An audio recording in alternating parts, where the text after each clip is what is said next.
Assalamualaikum warahmatullahi wabarakatuh. Puji syukur kehadirat Allah Subhanahu wa Ta'ala yang telah memberikan kita kesehatan hingga dapat berpresentasi hari ini.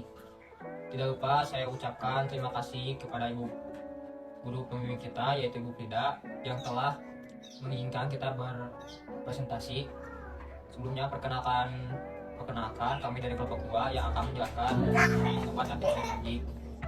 Perkenalkan, nama saya Rafa Ahmad Yusuf sebagai moderator, dan Amanda sebagai pemateri 1, Asli sebagai pemateri 2, Sawa sebagai pemateri 3, Dia sebagai pemateri 4, dan yang terakhir Najwa sebagai pemateri 5. Oke, untuk mempersingkat waktu, kita lanjut saja ke pemateri 1, yaitu Amanda. Di sini saya akan menjelaskan mengenai anatomi dari sistem saraf otonom. Sistem saraf otonom adalah sistem saraf yang cara kerjanya tidak disadari, seperti tekanan darah, detak jantung, pernapasan, kedipan mata, dan penderita asma juga alergi. Bila fungsi sistem saraf ini terganggu, berbagai masalah kesehatan dapat terjadi. Sistem saraf otonom terbagi menjadi 3 kelompok. Yang pertama, sistem saraf simpatik.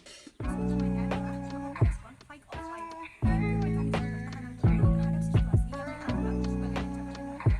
Saraf simpatik juga memicu beragam respon tubuh seperti pernapasan, meningkatkan tekanan darah, meningkatkan gula otak, mengatur tubuh, mengatur jantung, dan sebagainya. Yang kedua, sistem saraf parasimpatik. Fungsinya mengatur respon epifis, yaitu mengontrol berbagai aktivitas tubuh saat sedang istirahat, serta menertibkan pencernaan dan metabolisme. Fungsi sistem saraf ini berlawanan dengan sistem saraf simpatik, yaitu menurunkan tekanan darah, menurunkan denyut jantung, mengecilkan pupil mata, memperlambat pernapasan, dan merangsang produksi air liur. Yang ketiga adalah sistem saraf enterik.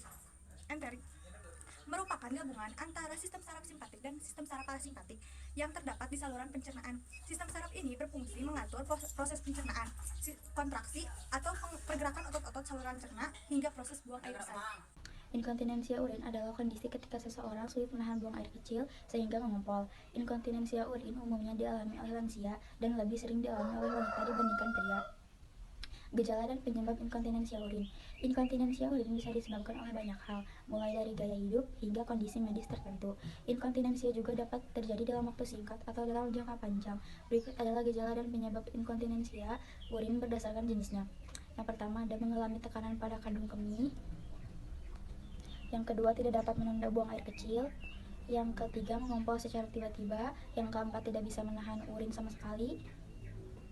Faktor risiko inkontinensia urin. Ada beberapa faktor yang dapat meningkatkan risiko seseorang mengalami inkontinensia urin, yaitu berusia lanjut, berjenis kelamin wanita, memiliki riwayat inkontinensia urin dalam keluarga, memiliki berat badan berlebih atau obesitas, merokok, menderita kanker prostat, menderita penyakit tertentu seperti diabetes atau sembelit terus-menerus, memiliki kelainan sejak lahir pada saluran kemih, pernah mengalami operasi pengangkatan rahim, mengalami menopause, mengonsumsi obat-obatan tertentu seperti obat antihipertensi, obat penenang, dan obat penyakit jantung. Selanjutnya ada komplikasi inkontinensia urin. Jika tidak ditangani dengan tepat, penderita inkontinensia urin dapat mengalami peradangan atau kerusakan pada kulit akibat terus-menerus mengompol atau menggunakan popok.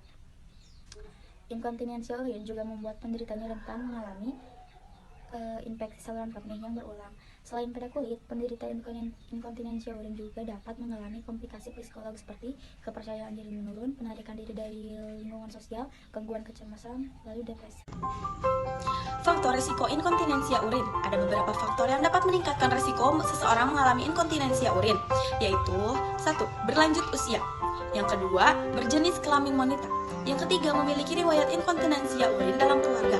Yang keempat, memiliki berat badan berlebihan atau obesitas.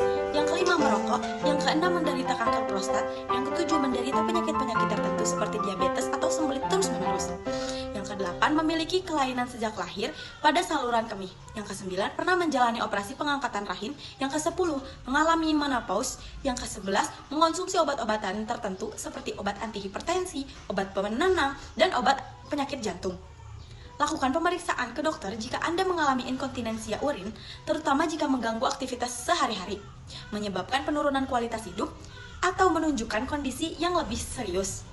Segera ke dokter jika inkontinensia urin terjadi mendadak, setelah mengalami cedera atau disertai dengan gejala berikut. Yang pertama, kesulitan berjalan atau berbicara. Yang kedua, lemas dan kesemutan pada bagian tubuh tertentu. Yang ketiga, penglihatan menjadi kabur. Yang keempat, linglung. Yang kelima, sulit menahan BAB. Yang keenam, penurunan kesadaran. Saya di sini akan menjelaskan terapi dan pemasangan alat pada inkontinensia urin. Untuk terapi, yang pertama ada terapi kekuatan otot dasar panggul untuk meningkatkan kendali atas aliran urin. Yang kedua, ada terapi suntik botox, yaitu untuk melemaskan otot kandung kemih. Dan untuk operasi atau pemasangan alat pada inkontinensia urin, yang pertama bisa memasang penyangga di sekitar leher kandung kemih. Kedua, menaikkan leher kandung kemih melalui operasi. Yang ketiga, memasang otot buatan di sekitar leher kandung kemih. Yang keempat, bisa memasang jaring tipis di belakang saluran kemih. Dan yang kelima, bisa memperbaiki panggul yang turun. Komplikasi inkontinensia urin, jika tidak ditangani dengan tepat, penderita akan mengalami peradangan atau kerusakan pada kulit karena terus-menerus mengompol atau menggunakan popok. Selain pada kulit, penderita juga akan mengalami komplikasi psikologis seperti kepercayaan diri menurun, gangguan kecemasan, dan depresi. Dan yang terakhir ada pencegahan inkontinensia urin. Inkontinensia urin sulit untuk dicegah. Upaya terbaik yang dapat menurunkan resiko terjadinya yaitu dengan menurunkan berat badan, tidak merokok, membatasi minuman beralkohol, berolahraga secara rutin, dan mengonsumsi makanan yang tinggi serat. Di sini ada obat inkontinensia tolterodin.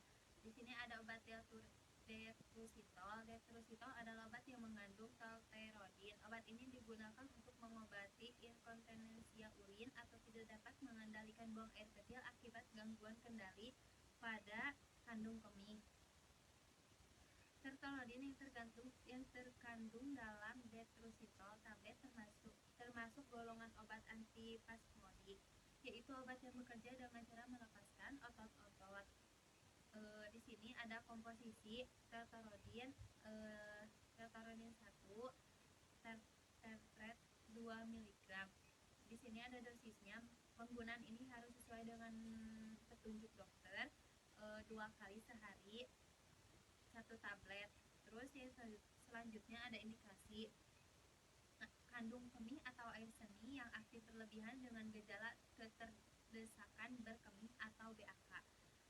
Buang air kecil, inkontinensia urin, ketidakmampuan mengontrol BAK baik frekuensinya maupun keterdesakannya.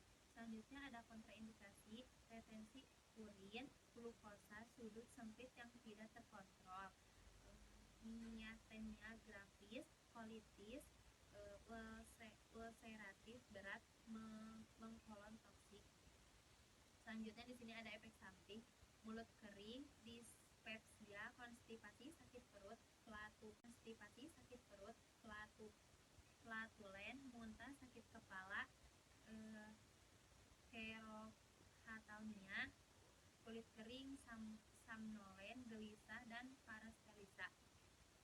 Yang terakhir ada cara kerja. Cara kerja obat ini adalah obat yang mengandung tolterodin. Obat ini digunakan untuk mengobati inkontinensia urin atau tidak dapat mengendalikan buang air kecil akibat gangguan kendali pada kandung kemih.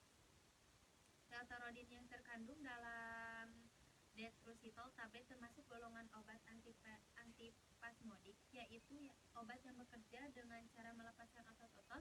Detrusitol akan melepaskan otot kandung kemih sehingga mencegah kontraksi otot dan meningkatkan kemampuan penderita dalam mengendalikan buang air kecil. Kesimpulannya, sistem saraf otonom adalah sistem saraf yang berfungsi untuk mengontrol aktivitas tubuh tanpa kita sadari. Sistem saraf otonom terbagi menjadi 3, yaitu sistem saraf simpatik, parasimpatik, dan sistem saraf enterik. Inkontinensia urin adalah kondisi ketika seseorang sulit menahan buang air kecil sehingga mengompol. Inkontinensia urin umumnya dialami oleh lansia dan lebih sering dialami oleh wanita dibandingkan pria. Gejala dan penyebabnya, yang pertama mengalami tekanan pada kandung kemih, tidak dapat menunda buang air kecil, mengompol secara tiba-tiba, dan tidak bisa menahan urin sama sekali. Faktor resikonya yang pertama ada merokok, berjenis kelamin wanita, obesitas, pernah mengalami operasi pengangkatan rahim, dan memiliki kelainan sejak lahir. Dari banyaknya obat anti kolinergik, kami memilih detrusitol yang cara kerjanya melemaskan otot kandung kemih sehingga mencegah kontraksi otot dan meningkatkan kemampuan penderita dalam mengendalikan buang air kecil.